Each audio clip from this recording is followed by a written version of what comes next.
Konnichiwa, Japan fans. Today's show, we're going to be talking about pushback.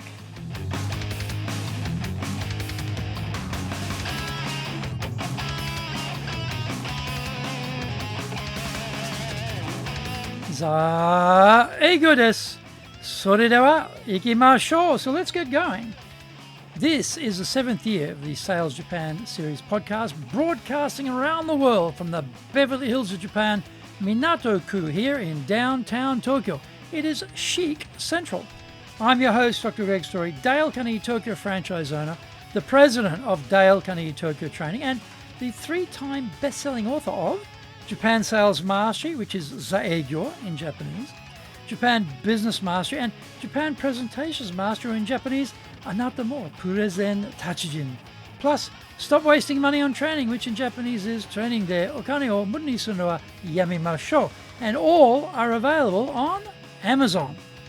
In this podcast, I want to help you to survive and, even better, thrive in business. 1.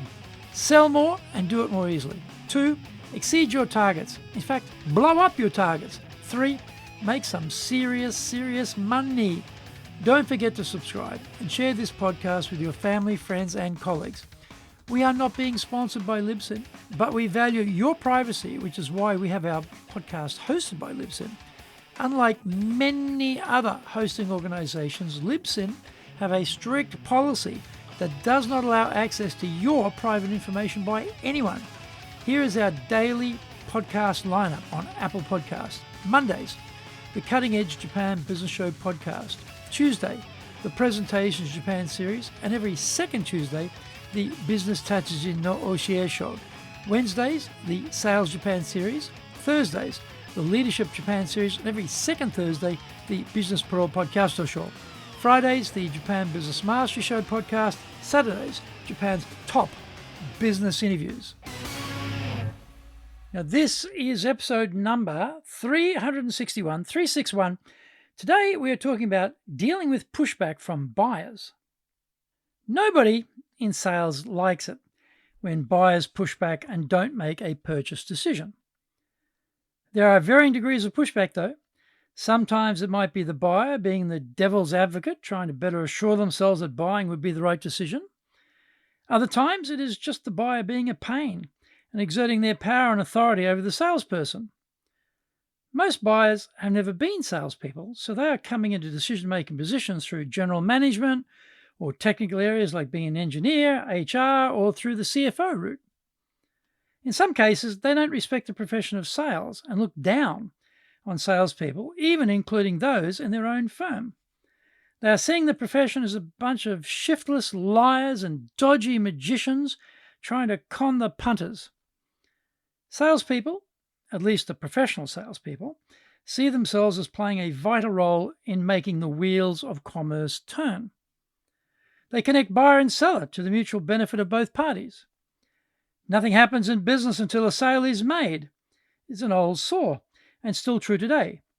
Japan is a tough place in many regards in business, but at least salespeople are not looked down upon here. My Carnegie colleagues in Taiwan have their salespeople double hat as the training instructors. They do this because in Chinese culture, the salesperson isn't respected, but the teacher gets respect. So combining the two roles together makes it easier to sell in their culture. Japan doesn't have that bias. Buyers in Japan, though, are consumed with doubt and fear. There's no upside in Japan for doing a good job, and a huge downside if something goes wrong and your name is attached to it. In most cases, though, in sales, the buying decision is spread broadly across many sections within the company. Everyone who will be impacted by the buying decision is included in the final decision, and in a way, this is a great mechanism for making sure that no individual gets the blame if it turns out badly. It also diffuses the pushback. There may be individuals in sections within the firm who we will never meet, who are pushing back on the offer. That makes the sales process here extremely hard, as we will never get to meet with them and allay their fears and concerns. That is why our contact point person is so important to navigate the deal through the labyrinth. The problem is the reward for being brave and doing the hard yards is zero. They don't get any appreciation if it goes well, no bonus, no promotion, nothing, because this is just seen as part of the job. However, the penalty for pushing this deal internally and then it doesn't work is very scary. This could impact their career progression within the firm and affect them later when decisions are being made about who to promote. That means that our person has to be made to become a believer. We have a huge task ahead of us to overcome their fear of failure, their terror of errors, and their pain associated with past mistakes. Find out more when we come back from the break. Our show today is brought to you by our public courses, but we also do custom in-house programs, as well as we do them in both Japanese and English. We do them face-to-face in our super safe classroom, and we do them live online. Our show today is being brought to you on the 12th and 13th of October by a high-impact presentations course in Japanese. On the 13th of October, we're doing our Dale Carnegie course online. On November 10th, we'll be doing Leadership Training for Managers, 3-day version. And on the 16th and 17th of November, we'll do another run with our high-impact presentations in Japanese. Go to our website at www.dale, D-A-L-E, Carnegie, CARNEGIE.co.jp. Get my best-selling books, Japan Sales Mastery, which in Japanese is Zaegyo. This is the Bible for selling in Japan. Japan Business Mastery, Japan Presentations Mastery, plus Stop Wasting Money on Training, which in Japanese is Training de Okane o Muru ni Sunu wa Yamimashou, and all are available on Amazon. If you like learning by watching videos, we have nearly 2,000 there for you at Tokyo, Japan, Dale Carnegie TV on YouTube. We release 3 TV shows every week on YouTube. The Cutting Edge Japan Business Show, that's the premier business show on Japan every Monday, Tokyo time. Fridays, we have the Japan Business Mastery Show, and on Saturdays, we release Japan's top business interviews, where I interview leaders from small, medium enterprises all the way up to the corporate captains of industry on one topic, leading in Japan. Every second Thursday, we release the Business Pro Television Show. You can email me at greg.story@dalecarnegie.com.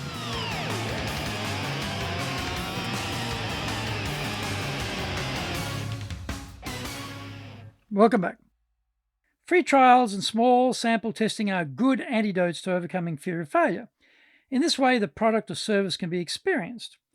All of those people behind the scenes who are involved in the final decision get some concrete feedback on the value of the proposition. Seeing is believing, and this helps our champion to push the decision forward.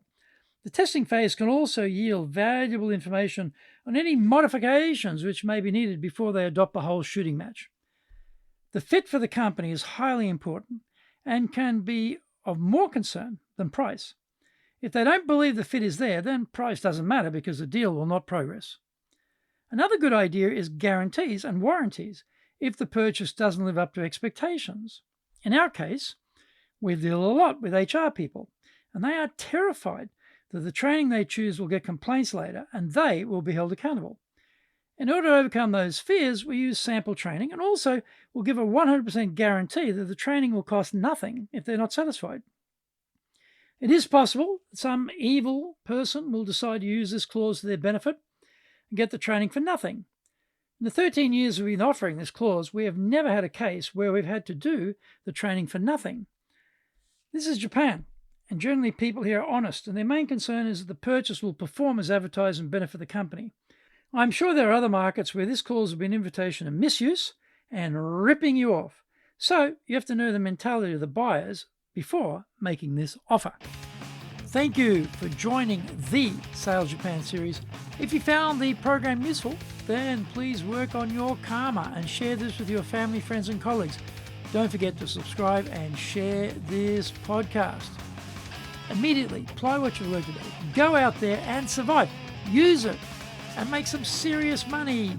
Bucks, dough, moolah, coin, dosh, lolly, readies, smackers, earners, and bread and honey. Remember, I'm in your corner, committed to your success here in Nippon.